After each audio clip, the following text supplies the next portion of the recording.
Hi hello friends, welcome to our channel. మీరు కనుక నా ఛానల్ ఫస్ట్ టైం చూస్తున్నట్టయితే లైక్ చేయండి, షేర్ చేయండి, తప్పకుండా సబ్స్క్రైబ్ చేసుకొని పక్కనే ఉన్న బెల్ ఐకాన్ క్లిక్ చేయండి. ఇక చాలామంది కామెంట్ చేశారు స్టోరీ పెట్టమని, అందుకే ఇక ఆలస్యం చేయకుండా స్టోరీలోకి వెళ్ళిపోదాం. అలా ఆదివారం వచ్చేసింది. ఉదయాన్నే లక్ష్మి కావ్యాని పెళ్లి కూతురులా సిద్ధం చేస్తుంది. మొదలుపెట్టింది. అందమైన పట్టుచీర కట్టి మ్యాచింగ్ అయ్యే నగలు వేసింది. జడలో మల్లెపూలు పెట్టి ఎంతో అందంగా అలంకరించింది. అమ్మా, ఇవన్నీ ఇప్పుడు అవసరమా అని కావ్య చిరాగ్గా అడుగుతుంది. నువ్వు సైలెంట్గా ఉండు. నీకు తెలీదా ఈరోజు నీకు చూసుకోవడానికి పెళ్లి వాళ్ళు వస్తున్నారని అంటూ లక్ష్మి నవ్వింది. అప్పుడే అక్కడికి వచ్చిన అన్వి కావ్యాన్ని చూసి కళ్ళు పెద్దవి చేసి, వావ్ అక్క, నువ్వు సూపర్ ఉన్నావు. నిన్ను చూస్తే పెళ్లి కొడుకు అక్కడికక్కడే ఫ్లాట్ అయిపోతాడు అంది. కావ్య మాత్రం పెదవి విరుస్తూ, పెళ్లి కొడుకు నేను నచ్చితే సరిపోతుందా, నాకు నచ్చక్కర్లేదా అంది. సర్లే, ముందు వాళ్లను రాని అని లక్ష్మి అంది. అప్పుడే బయట నుండి పెళ్లి వాళ్ళు వచ్చారు అనే మాట వినిపించింది. నువ్వు ఇక్కడే ఉండు, మేం వెళ్ళి వాళ్ళను లోపలికి తీసుకువస్తాం అని లక్ష్మి అన్వి కలిసి బయటకు వెళ్ళారు. కొద్దిసేపటికి పెళ్లి వాళ్ళు ఇంట్లోకి వచ్చారు.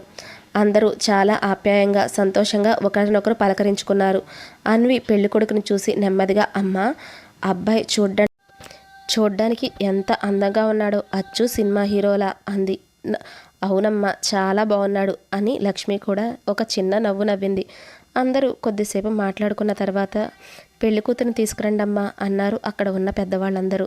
కావ్య తల వంచుకొని కొంచెం భయంగానే చేతిలో కాఫీ ట్రేతో బయటకు వచ్చింది. ఒక్కొక్కరిగా అందరికీ కాఫీ ఇస్తూ చివరికి పెళ్లికొడుకు దగ్గరికి చేరుకుంది. ఇప్పటి వరకు సూర్య మాత్రం ఇష్టం లేని పెళ్లి చూపులకు వచ్చాను, అమ్మాయిని చూసి నాకు నచ్చలేదు అని చెప్పేయాలి అని మనసులో అనుకుంటూ ఉన్నాడు. అతను తలెత్తి చూసి ఆశ్చర్యంతో, కావ్య నువ్వా అని లేచి నుంచున్నాడు. కావ్య సూర్యని చూసి చేతిలో ఉన్న ట్రేను వదిలేసి, సూర్య నువ్వేంటిక్కడా అని షాక్లో అడిగింది.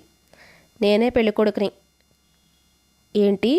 అవును మరి, నువ్వేంటిక్కడా అని అడిగాడు. నేనే పెళ్లి కూతుర్ని అని అంది. ఇద్దరు ఒకరినొకరు నమ్మలేనట్టుగా చూసుకుంటూ నిల్చునిపోయారు.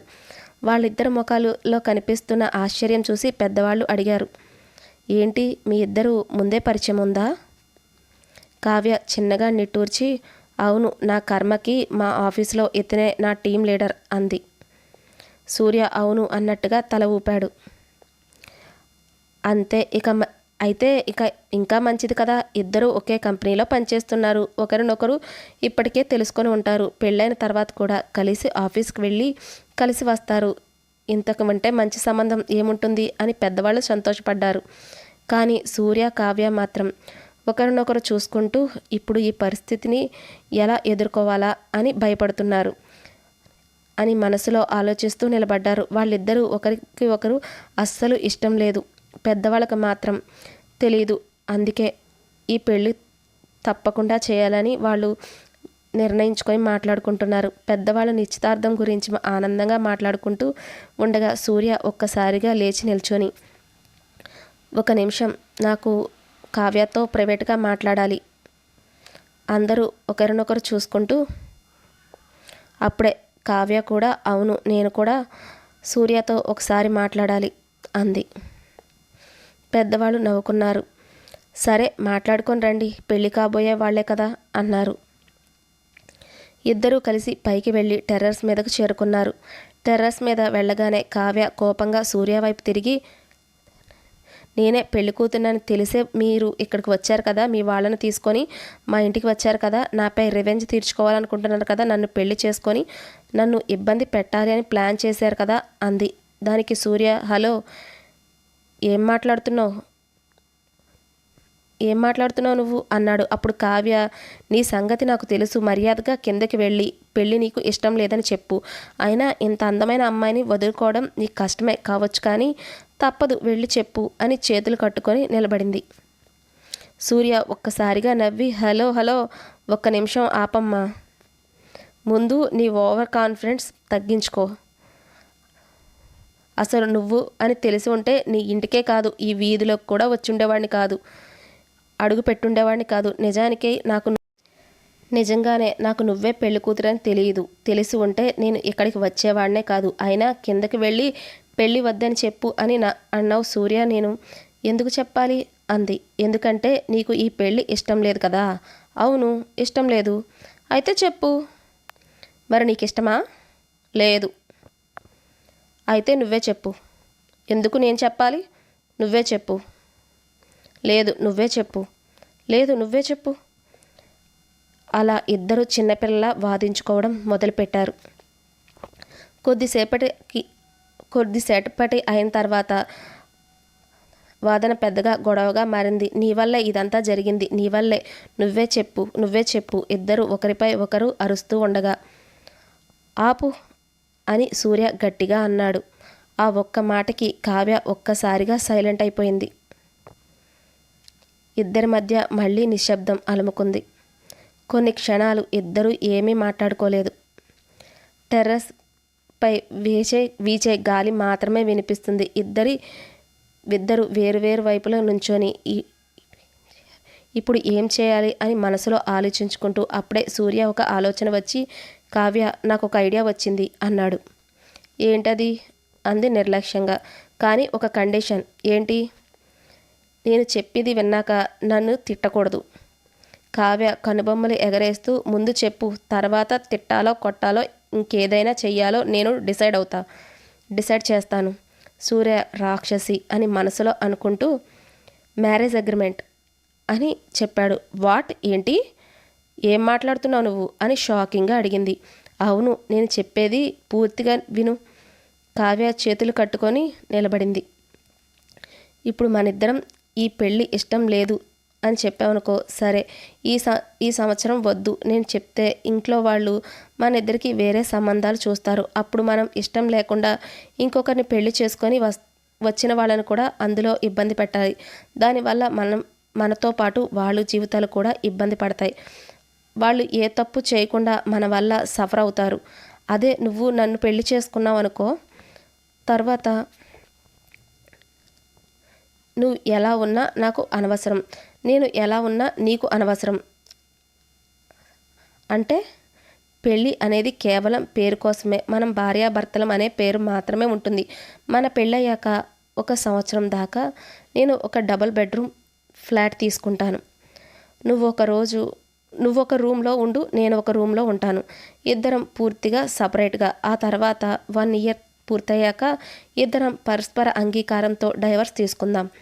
డైవర్స్ తీసుకున్నాక వెంటనే మళ్ళీ ఇంట్లో వాళ్ళు పెళ్ళి అంత తొందరగా చేయరు. కనీసం 2-3 సంవత్సరాలు పడుతుంది. అప్పటికి మన జీవితాల్లో మనకు ఎలా కావాలో అలా సెటిల్ అవ్వచ్చు. అప్పుడు మనకు నచ్చిన వాళ్ళని పెళ్లి చేసుకొని హ్యాపీగా ఉండొచ్చు. కానీ ఈ అగ్రిమెంట్ మన ఇద్దరి మధ్య ఉండాలి, ఎవరికీ చెప్పకూడదు. కావ్య కొద్దిసేపు ఏం మాట్లాడలేదు. అది మంచి నిర్ణయం కాదు అని తన మనసు చెబుతుంది. కానీ ప్రస్తుత పరిస్థితిలో దీనికంటే మంచి మార్గం తనకు కనిపించలేదు. చివరికి ఓ నిట్టూరు విడిచి సరే ఒప్పుకుంటున్నాను, కానీ ఒక కండిషన్ అంది. ఏంటి అన్నాడు. మనకు మ్యారేజ్ అయిందని మన ఆఫీస్లో వాళ్ళకు తెలియకూడదు.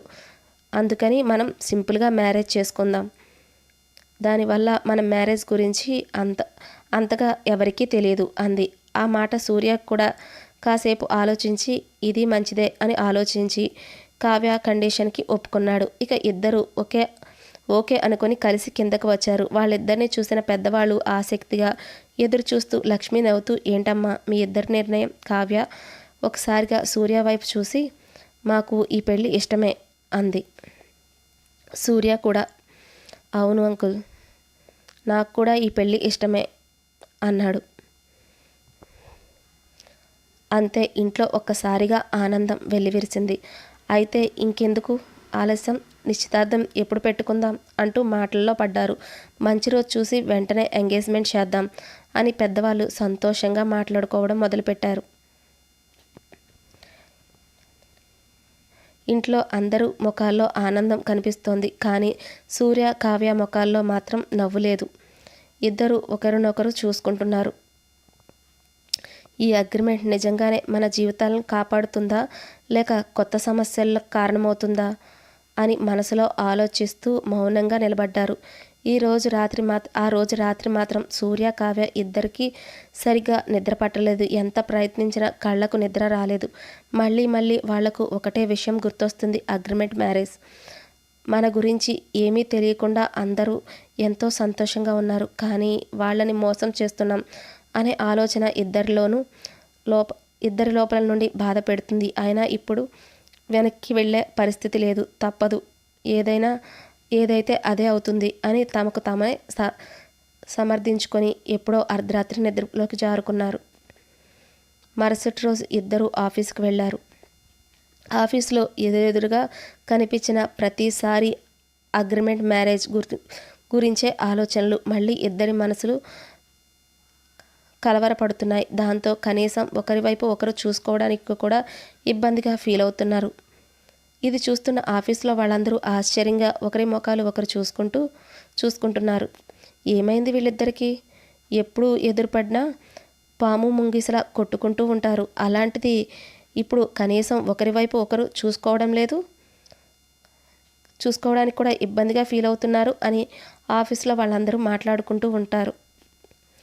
ఆ మాటకి కావ్య వినిపించిన ఏమీ పట్టకుండా తన పనిలో తను బిజీ అయిపోతుంది.